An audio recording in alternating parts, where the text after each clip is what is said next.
os sentimentos dessa pessoa, né? Os olhos falam, não é? Expressam muito. É um lindo trabalho de arte sobre olhos, fotografias, desenhos. Podemos pensar no assunto, né? Vamos esperar que comece a gravação e vou fazer uma chamada, tá bom? Pra mim já começou a gravar.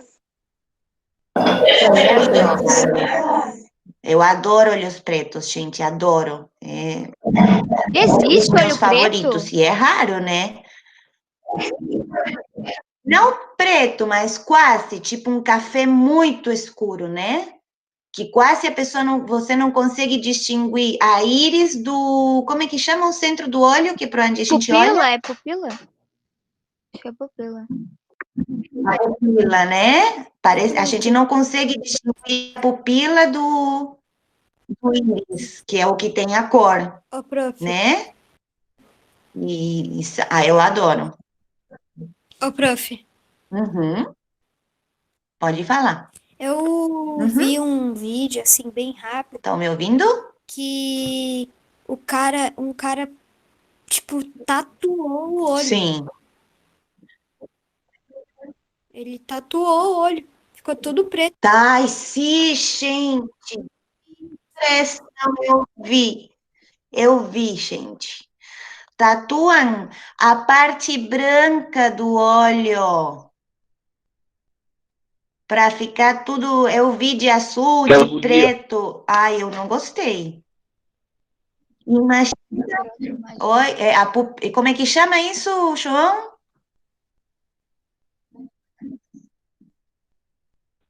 Ai, agora tem umas coisas, porque isso a gente até vai ver quando a gente continuar. Não conseguiu entender, João, fala de novo. Também acho. Eu não sei Fala, o João. nome, mas que agonia. Ai, uma agonia terrível. Ai, que dor que ele deve Imaginem, sentir. já me daria medo ter que. Ai, com certeza devem fazer com anestesia, senão acho que é impossível, né? E a pessoa pode Mas até só o ficar cego fato de também. receber anestesia. No olho? Tá muito ruim o som, João. Tenta ficar mais perto do microfone. E não acho que não, né? Não infecciona. Eu acho que devem ter feito com todos os cuidados, mas dentro da tatuagem, agora, nos tempos contemporâneos, tem pessoas que não somente tatuam, senão que eles colocam objetos dentro da pele. Não sei se vocês já viram. Uma coisa bem assustadora. Fazem como se fossem corninhos, fazem protuberâncias no rosto, dividem a língua em dois, botam um monte de piercing, tatuam os olhos. Então, é um grupo de pessoas que não necessariamente, porque a gente olha a pessoa e é assustador, né, gente? Porque eles deformam o corpo, fica uma coisa bem monstruosa. Alguns tatuam a pele como se fossem répteis, né? Mas não necessariamente quer dizer que a pessoa é assim, agressiva, violenta ou alguma coisa dessa. É só uma estética que eles gostam, mas deve ter alguma coisa aí psicológica por trás, eu acredito, né? Que se um psicólogo olha para isso, vai entender o porquê que essa pessoa tem essa necessidade de deformar aquele ponto o seu corpo, né? Só que é uma coisa bem antiga também, né, gente? A questão da deformação do corpo não é só de agora, né, dos tempos contemporâneos. Porque, por exemplo, tem várias culturas que têm práticas assim muito antigas que são de deformação do corpo. Eu lembro agora, por exemplo, lá no Japão, o padrão de beleza das mulheres era ter o pé pequeno. Não sei se vocês já viram o pé pequeno. Eu vi um documentário, uma coisa assim terrível. Ainda tem pouquíssimas mulheres muito velhinhas que ainda têm essa deformação no pé, porque elas que elas faziam? Elas Elas enfaixam o pé, né? amarravam o pé. Oi, Gabi?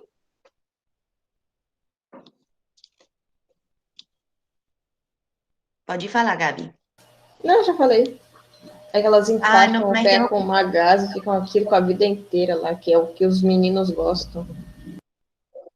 Apertam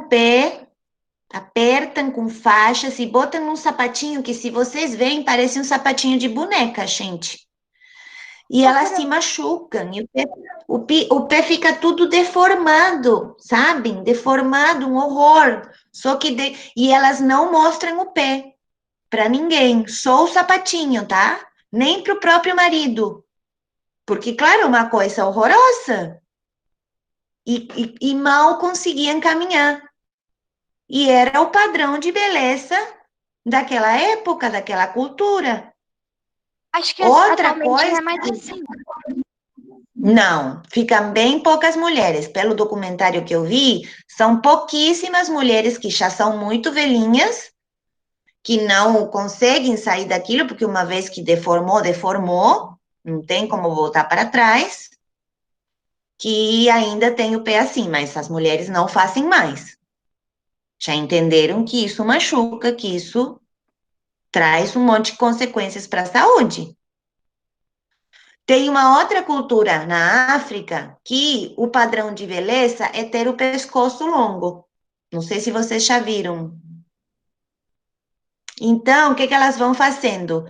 Elas vão botando aros de metal no pescoço. Mais um, depois botam outro, vão esticando, vão esticando, vão esticando. Você vê, a mulher tem um pescoço enorme, sabe? Só que o que acontece? A musculatura, ela atrofia. A musculatura do pescoço. Nós temos músculos no pescoço, né? Que vocês lembram, quando os bebês nascem, eles não têm fortalecido, a cabecinha deles cai. Uma das primeiras coisas que o bebê tem que aprender a fazer é soster a cabeça, que é muito pesada para ele, né? Porque a cabeça é bem maior do que na gente, em proporção ao corpo. Então, esses músculos precisam ser fortalecidos para o bebê conseguir soster a sua própria cabeça e mexê-la na direção que ele quer. Quando você coloca esses discos, esses músculos não trabalham mais, e vocês sabem que o músculo que não se trabalha, ele se atrofia. Então, se você tirar esses saros da pessoa, o pescoço dela cai. Então, vejam que é uma coisa que está, essa questão dos padrões de beleza, né? Mudam de cultura em cultura. Nós falamos sobre isso bastante no primeiro trimestre, né?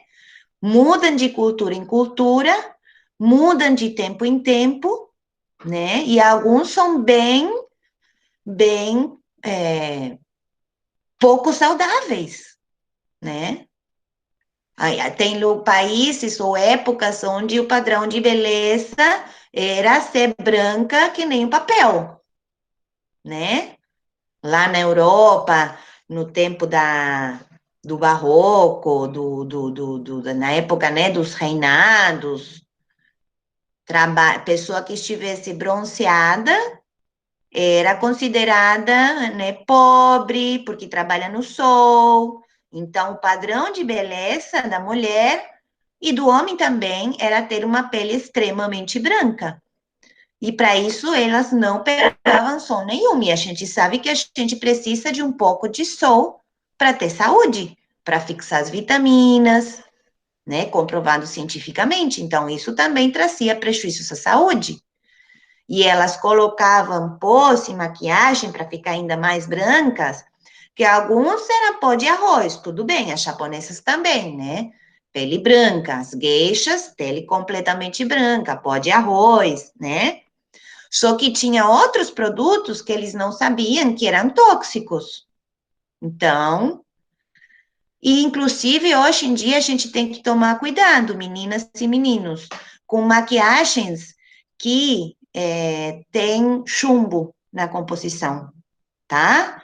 Então, sempre que vão colocar uma maquiagem, tenham certeza que é de boa qualidade, tá? Porque eu sei, por exemplo, que da marca Avon tinha vários batons que ainda tinham chumbo na composição.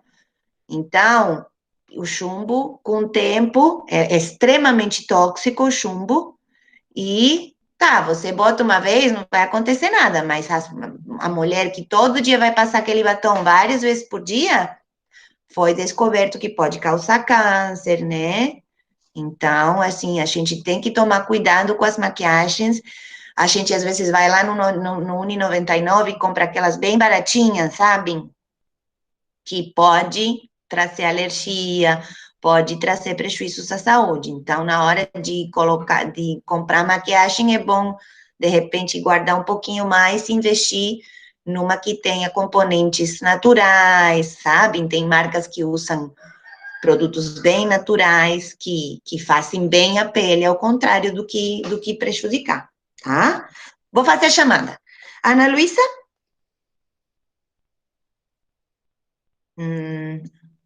Não tá, né? Ana Paula tá ali. Antônio? Eu. Gabriel? Ah, Gabriel saiu, né? Gabriela tá aqui, Gilberto tá aqui. Giovanni?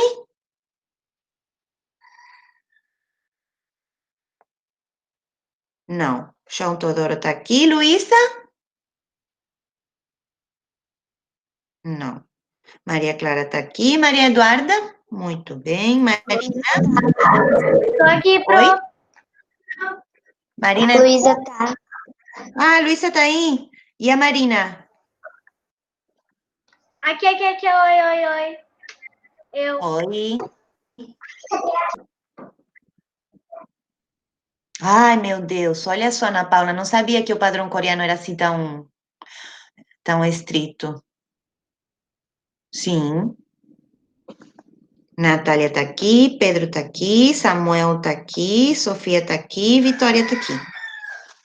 Sim, a gente já passou por lá na Argentina, quando eu era adolescente, o padrão de beleza era uma extrema magrura.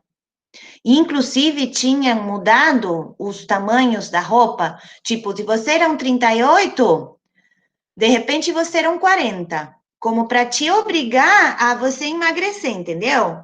Por exemplo, eu sempre usei uma calça 36. Daí eu ia lá na loja comprar uma calça 36, não cabia mais em mim. Então, as meninas achavam que estavam gordas. E teve muita anorexia e muita bulimia naquela época. Foi o auge, sabe? A gente olhava muito para as modelos francesas, que eram pele e osso, sem seio, sem bunda, sem uma gordurinha, uma coisa assim horrorosa. E depois teve que sair uma lei, sabe? O governo teve que fazer uma lei para se respeitarem os tamanhos da roupa verdadeira. Aí eles tiveram que modificar, voltar atrás e, de novo, voltar aos padrões antigos. Prof, Estava... lá na Coreia, o máximo de peso é 50 quilos. Se você tiver mais de 50 quilos, você é considerável gorda, tipo. Eu acho isso um absurdo. Absurdo. Imaginem o sofrimento para se encaixar. Tu tem que ter muita fortaleza para entender que isso é um absurdo, né? Prof, tem pessoas... Eu sou uma baixinha, sou pessoas que nem eu, baixinha, pequenininha, que pode pesar isso. Uma mulher mais alta, com ossos mais grossos, nunca, jamais vai poder pesar isso. Prof, tem pessoas que fazem regime, assim, ficam um dia sem comer, só pra ficar no padrão certinho, pra que seja agradável pra todo mundo, tipo. Eu sei, Ana Paula, e é uma coisa que pega muito, que continua pegando, até no Brasil também. No Brasil não é tão forte aquele padrão, mas ainda muitas pessoas sofrem por causa do peso. E todos os corpos são diferentes, não é uma questão de que é gorda porque come, são formatos diferentes, com texturas diferentes, né? Tem o pequenininho, tem o grande. Fala, Sofia. Na verdade, esse negócio do peso ele não é o padrão do país inteiro, né? Esse de 50 quilos é para entrar nesses grupos de música que dançam e cantam, sabe? Daí eu acho que o padrão de beleza de lá ele não é tanto mais o peso. Porque tem gente que gosta tem peso lá e tal, mas também tem esse negócio de pele clara e tal. Sim. Claro, só que assim, se o que você olha nas bandas de música, nos artistas, nos atores, nas publicidades, é tudo sempre encaixado dentro desse padrão e não estão representados a diversidade, a pessoa acaba percebendo que a beleza está somente aí. Esse que é o problema. Por isso que é importante que nas publicidades, que na arte, exista a diversidade da vida, do mundo real, né? Se eu vejo propaganda só de gente branca e eu sou negro, eu vou me sentir incluído dentro dessa sociedade? Eu não, porque vou achar que tudo aquilo é só para gente branca, né? Se toda roupa e nas propagandas das vidreiras, né, das lojas e nas publicidades que eu vejo, só tem gente alta, magra e tal. E eu sou gordinha, eu tenho uma contextura de corpo diferente, sou mais cheinha, né? Eu vou me sentir representada? Não, vou achar que não tem roupa para mim. E realmente acontece, tem pessoas que têm mais peso que não conseguem achar roupa para elas. Isso não deveria acontecer, né? A indústria deveria contemplar todos os corpos, né? E a gente ter um trabalho de amor por si e de aceitação. Todos somos lindos do jeito que somos, né? E se fôssemos todos iguais, seria muito sem graça, né? E todos gostaríamos da mesma pessoa, seria um horror. Já pensaram? Se todas as pessoas gostassem só de um tipo de pessoa? Todas iriam querer a mesma pessoa. Sim, mas é um trabalho interior, né? É um trabalho que a gente tem que fazer, de amor próprio. Gente, essa aula, eu não sei se alguém viu lá no Classroom, mas eu planejei para a gente fazer o desenho na aula e a gente fazer um repasso dos conteúdos que a gente viu durante o segundo trimestre. Então, a ideia é que vocês escolham um desses assuntos para fazer um trabalho aqui na aula. Se vocês já sabem qual é esse assunto que vocês querem desenhar, podem começar agora, tá? Se vocês ainda não sabem, enquanto a gente conversa, vocês vão e os outros vão desenhando, vocês vão pensando o que vocês estão a fim de fazer agora, tá bom? Tablet, tem um programinha. Sim, pode usar o digital, fiquem à vontade. Fiquem à vontade, adoro, adoro. Uma hora eu aprendo. Mas confesso, gente, a minha filha e meu filho ganharam uma mesa digital do pai. Coisa mais linda, coisa mais linda. Ele é ótimo para quem é animador e essas coisas assim. Sim, só que é difícil. É difícil o programa, né? Todos os comandos em inglês e as camadas e tudo mais. Eu confesso que, assim, ficaram me mostrando, só que me dá, assim, bastante preguiça de, sabe? Me é difícil para mim, que não tenho tanta familiaridade com os programas, né, do computador e tudo mais. Tem que ter um outro tipo de paciência. Tipo, talvez para algum de vocês seja dê muito mais preguiça pegar no pincel e na tinta, né? Só que para mim é o contrário. Para mim é mais fácil pegar no pincel e na tinta e mais difícil pegar no digital, entenderam? Prof, eu vou pegar a folha. Isso. Ô, prof, tu podia... Então, vamos relembrar, Gabi. Quem lembra o que nós trabalhamos como conteúdos esse ano? Pode começar a falar. A arte asiática, a arte indiana, tatuagens, os padrões de beleza. A arte o quê, Natália? Não, os padrões de beleza. Os padrões de beleza foi lá no primeiro trimestre, né? Casos também. No segundo, teve umas conversas sobre isso, né? Que a gente vai sempre fazendo relações e tendo discussões bem legais, porque vocês são uma turma Muito legal, muito participativa. Então, essas discussões surgiram independente do conteúdo, né? Sim, Samuel. Então, a Sofia lembrou que a gente começou trabalhando com a arte da Ásia. Dentro da Ásia, a gente trabalhou bastante com a arte japonesa. Lembram? Sim. Então, Samuel, é Samuel ou é Gilberto que está falando? Sim, do trimestre passado, Natália. Então, começamos com a arte do Japão. E a gente viu diferentes linguagens e diferentes técnicas que vêm lá do Japão, tá? A gente conheceu um pouco da pintura tradicional japonesa, né? A forma em que eles desenham, os temas que eles desenham. Que mais que a gente viu da arte japonesa que vocês conseguem lembrar? Sim. Ana? Se for fazer do Japão, pode fazer qualquer desenho. Sim, pensando no Japão, inspirada no Japão. Então, a gente viu uma técnica, as pinturas tradicionais, elas eram mais coloridas e tinha muita gravura, lembram? Só que a gente conheceu uma técnica de pintura japonesa que é feita com aquarela. Vocês lembram como é que chamava? A arte africana foi no primeiro trimestre, Maria Clara, mas a gente trabalhou esse ano, sim. Durante o primeiro trimestre, a gente trabalhou a arte da pré-história, a arte africana e a arte indígena. Depois, nós demos um pulo e fomos lá para a Ásia.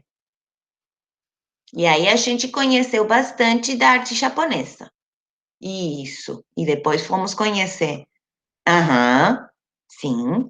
Mas vamos devagarinho, lembrando da arte japonesa e depois a gente continua com as outras, tá bom? Vocês lembram o nome daquela técnica que era feita com pincel e aquarela, aquela pedra que a gente desmancha na água e que é bem gestual? Sumiê. Muito bem, a pintura sumie, que é uma técnica antiquíssima, que tem muita relação também com a escrita deles, porque para os japoneses a escrita é uma arte, né? A escrita japonesa, vocês sabem, eles têm mais de 250 kanjis, que são símbolos, que são desenhos, né? Eles escrevem na vertical, são feitos com pincel ou com canetinhas especiais. Talvez alguém tenha aquelas canetinhas que lembram o pincel japonês, que você aperta e é mais grosso e depois é mais fino. Oi? Sim, tão lindo escrever e desenhar com essa canetinha, né? Vem de lá. Vem dessa ideia do pincel, que é assim, bem gordinho embaixo, tem uma ponta mais fininha, então, se eu pressiono, vai sair um traço mais grosso, daí eu deixo mais leve, vai fazer a pontinha. Muito bem, Vitória. É essa aí. E o pincel é igual, só que maior e com tinta, né? Então, dependendo como eu aperto, como eu trabalho com ele, vai sair um traço diferente. Eu não vou ter que mudar, eu vou pegar um pincel grosso e depois um pincel fino, né? Tudo com o mesmo pincel. Por isso é uma arte, uma técnica que precisa de muita calma, né? Porque se eu apertar demais, já vai sair diferente do que eu queria, né? Por isso se diz que é tão gestual, vai depender do gesto que eu faça. E por isso, mesmo que tenha uma técnica, e se repitam muitos temas, que eram quais os temas? Lembram da arte Sumier? O que eles gostavam de desenhar? Bambu, árvores. Isso, elementos da natureza, né? Bambu, cerejeiras, flores, peixes, tudo que está no ambiente deles e que vem da natureza, paisagens, né? Muita conexão com a natureza. E mesmo que os temas sejam repetidos, não existe uma pintura igual à outra, né? E dizem que olhando para essa pintura, a gente pode ver o estado de ânimo que a pessoa estava quando pintou, né? Porque se eu estou nervoso, será que a pintura vai sair igual que se eu estou super calmo? Fica diferente, né? Muito bem, então a gente viu o bambu, viu o sumiê, viu as gravuras e pinturas tradicionais. Nós conhecemos uma artista contemporânea japonesa, lembram? Prof, Fala, Ana. sobre o Japão, pode desenhar, tipo, desenhos de filmes, assim, japoneses? Tipo, Pode. Bom, nós temos agora uma cultura de anime muito grande, né? É uma coisa que a gente poderia ter trabalhado, eu não me dei conta. Porque é da arte contemporânea japonesa, né? Mas eu posso pensar, de repente, a gente inclui depois, mesmo que a gente já tenha passado pelo assunto, se vocês querem, a gente pode trabalhar, acho que vocês vão gostar, né? Vocês gostariam de trabalhar com anime? Então, eu vou trazer o sim. assunto, tá? Sim, nós temos, né, várias séries que são clássicos, o Naruto, o Goku, sei lá, vocês conhecem mais do que eu. E no Ocidente é uma coisa que está super presente, né? E vem dos mangás, né? Que também é uma coisa bem tradicional, vou trazer aí, mangá e anime. Que é as historinhas que eram desenhadas primeiro, né? Como os comics, digamos assim, só que lá no Japão. Então, depois foi se desenvolvendo, e hoje, você acha que um dos desenhos mais lá na Netflix tem uma aba só de desenhos nesse estilo, séries, milhares de séries muito legais, né? E com temas, assim, muito fantasiosos, né? Com poderes, com animais fantásticos, com coisas, assim, muito, muito legais. Quando Pokémon foi um desenho bem famoso. Super, super, continua sendo, né? Só que teve o auge, sei lá, uns 10 anos atrás, mais ou menos, né? Quando eu era criança, tinha mais, não tinha tanto, sabe? Tinha mais desenhos do tipo dos Estados Unidos, de Tom e Jerry, sei lá. Mas tinha já alguns que fizeram sucesso, que foram o Meteoro, aquele do carro de corrida, os Transformers, o Mazinger, vocês talvez nem conheçam, mas na nossa época era o que chegava do Japão. Só que era bem menos do que agora. Agora, acho que são, a maioria são japoneses, se eu paro para pensar, né, dos desenhos animados. Acho que é uma indústria gigantesca. Sim, Natália, tem desenhos, inclusive porque o estilo é usado por adultos e para desenhos para adultos. Então, a gente tem que tomar cuidado, porque tem muito que é erótico ou até pornográfico. Então, a gente tem que tomar cuidado aonde que vai olhar, porque vai ver coisas que talvez não está a fim de ver, tá? Porque é uma arte, é um estilo que se usa tanto para adultos como para crianças. Por isso é perigoso quando a gente pesquisa sobre o assunto, tá? Tem que tomar cuidado para não ficar olhando o que vocês não querem olhar, tá? Sim. E os conteúdos, dependendo do desenho, tem uns conteúdos que são meio bizarros, né? Que não são adequados, não, ou mesmo que a gente seja adulto, não é o conteúdo que a gente gosta, tá? Qual semana? Ai, exatamente, você quer saber qual semana, Vitória? Eu não lembro, tem que ir lá no Classroom. Fala, Sofia. Na semana 13 que a gente viu. Ah, ó, Sofia sabe. Sabe mais do que a prof. Não, porque eu tenho anotado no outro caderno, que eu comecei um caderno novo.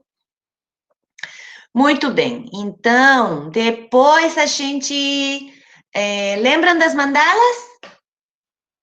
Em que lugar é que faziam esse tipo de mandalas? Porque as mandalas ficaram no mundo inteiro, né? Mas a gente conheceu uma específica.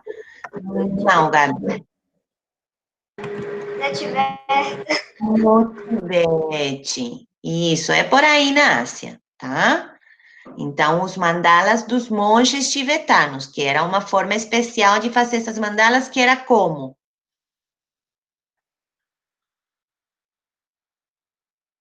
Vocês lembram? Maria, não era? Muito bem, areia colorida, né? Não era um desenho permanente. E o que acontecia depois com essa mandala? Eles limpavam tudo. Era desmanchada. Então, tinha todo um simbolismo para eles ser uma meditação, uma meditação, é um aprendizado sobre né, como tudo na vida é passageiro, como tudo muda, nada é eterno, né? O ensinamento sobre o desapego, certo? Então, toda uma experiência fazer uma mandala dessa para depois desmanchar. É como se a gente levasse horas para fazer um desenho e depois queimasse. Já pensaram? Né? Mas só que eles já fazem sabendo que isso vai acontecer, né? A gente acha que. Ai, vocês me fizeram lembrar. A minha filha estava fazendo um desenho ali na mesa do digitalizadora e achou que tinha perdido. Fazia horas que ela estava fazendo esse desenho. Então, imaginem. Horrível, ela estava frustrada. E eu tentava comparar. É como se eu ficasse pintando uma tela durante dias, horas, semanas, que às vezes eu levo semanas para pintar uma tela, e alguém, sei lá, jogasse uma lata de tinta em cima. Meu Deus, eu ia ficar arrasada. Foi uma coisa que aconteceu agora, prof. Eu tava desenhando, daí eu tava na camada errada, tava com uma foto do lado. Eu tava na camada errada, tava quase terminando o desenho, daí eu vi que tava na camada Sim. errada e não tinha como tirar a foto que tava do lado. Que raiva! Ai, meu Deus, acontece, né? E a gente tem que aprender a lidar com isso também. Como ceramistas. Meu amigo, eu tenho um amigo da faculdade que ele é ceramista, né? Ele trabalha com argila. E vocês sabem que você não pode colocar nada no forno que seja, por exemplo, eu não posso colocar uma bola de argila no forno. Uma bola maciça. Ela tem que ser sempre oca. Por quê? Se eu colocar uma bola maciça de argila no forno, ela vai explodir. Entenderam? A gente só consegue fazer isso na escola porque a gente não coloca no forno para queimar. Mas não tem como fazer cerâmica maciça. Por exemplo, se vocês... eu vou mostrar para vocês uma escultura que eu tenho aqui.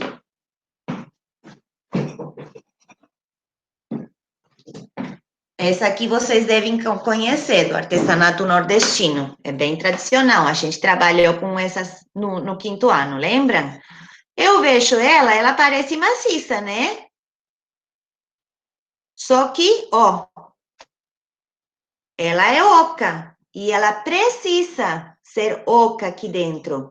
Porque se eles deixassem tudo isso cheio de argila, vocês conseguem ver? Se na hora que eles colocam no forno para cozinhar, para queimar e a argila virar cerâmica, ela explode, tá? Por isso a argila tem que ter uma certa grossura, que não pode ser nem muito fina, nem muito grossa, porque se é fina vai quebrar, e se é muito grossa, vai explodir. E quando uma peça explode no forno, ela não explode sozinha. Ela quebra tudo que você colocou naquele forno. Então, com ceramistas, acontece muitas vezes, né? Eles fazem várias peças com todo carinho, com muita dedicação, só que eles sempre me falam, você tem que saber que pode dar errado, né? Então, tem que trabalhar o desapego, porque qualquer coisa que não foi, que não dê certo, que você teve um erro, que você não percebeu, você vai perder toda a sua produção. E acontece, gente. Não acontece sempre, né? Mas acontece. Fala, Vitória. Na quarentena, eu tô indo mais no sítio do meu avô, né? Pra não deixar eles sozinhos e fazer Legal. companhia pra eles, né? E lá no sítio tem, tipo, olhos da... nascente de água, né? Daí, tem uma que tem argila. Daí Tem eu argila. pego e consigo fazer... Ai, que legal, Vitória! Eu já fiz um prato, já fiz vaso, já fiz copo. Só que daí eu não consigo queimar para deixar pronta, Então, né? pesquisa no YouTube. Tem várias formas de você fazer uma queima na terra, direto na terra. Você está lá no sítio, você tem espaço, então você cava, mas pesquisa bem para dar certo, tá? Que eu fiz em casa e deu certo. Só que você pode queimar peças pequenas. Tu não pode queimar coisa muito grande. Mas assim, você faz um buraco na terra, não precisa ser gigante, um buraco que caibam as peças que você quer, tá? Você vai cobrir com um monte de folha seca, palha, tudo que você tiver ali no sítio que consiga queimar. E você vai ter que catar um monte de lenha, um monte de galho para fazer um fogo. Então, você vai, com muito cuidado, colocar as peças entre as folhas, tá? E você vai fazer um fogo em cima das peças. Por isso tem que ficar bem protegido, acolchoado pelas folhas, para você não quebrar sem querer com os galhos, tá? Só que você vai ter que ter esse fogo aceso durante pelo menos 4, 5 horas. Um fogo bom, por isso tu vai fazer o fogo em cima, né, com a ajuda do vô, sei lá, alguém que esteja por aí, que esteja a fim de fazer a experiência, e você vai ficar alimentando o fogo, vai ficar alimentando, deixando ele, né, vivo. Pesquisa na internet para saber certinho quantas horas realmente você precisa, tá? Obrigada. E o legal é que as peças, como você queima direto no fogo, elas vão sair todas acinzentadas, pretas, vão ficar com uma cor bem bonita. Se você quiser, pode pintar em cima delas. Dependendo o que você vai querer fazer com as peças, você pode pintar ou não, tá?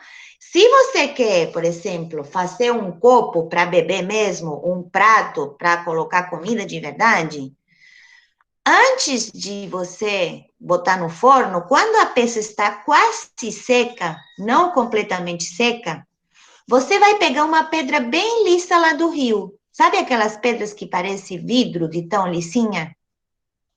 Sim. Ou você pode pegar uma colher, tá? Qualquer coisa que esteja uma superfície bem lisa. E você vai passar pela peça. Vai passar devagarinho, vai. E tu vai ver como a argila vai ficando com a mesma textura da pedra ou da colher. Isso se chama brunir. O que acontece? A argila vai fechando, vai polindo. Então, isso vai deixar a peça mais impermeável. Entendeu? Então, você pode pegar, sei lá, fazer uma cumbuquinha e usar realmente para, sei lá, botar bolacha, botar um arroz, botar alguma coisa que ela não vai ficar tão porosa, não vai molhar tanto como se você não brunisse, tá? Depois me conta se tu consegue fazer, é muito legal, Vitória. Eu Obrigada. fiz em casa e é muito legal, muito divertido, sabe? Então, pessoal, a gente estava falando sobre as mandalas tibetanas. Até que horas vai nossa aula? Desde Já 15? Acabou! Gente, nos vemos na próxima semana, tá? Eu ia continuar e continuar e continuar. Prof, é pra enviar esse desenho. Oi? É pra Não enviar esse precisa, desenho. não precisa, tá bom? Tá. Grande beijo para vocês. Boa semana. Nos vemos na próxima segunda. Mua. Tudo de bom. Tchau. Galera.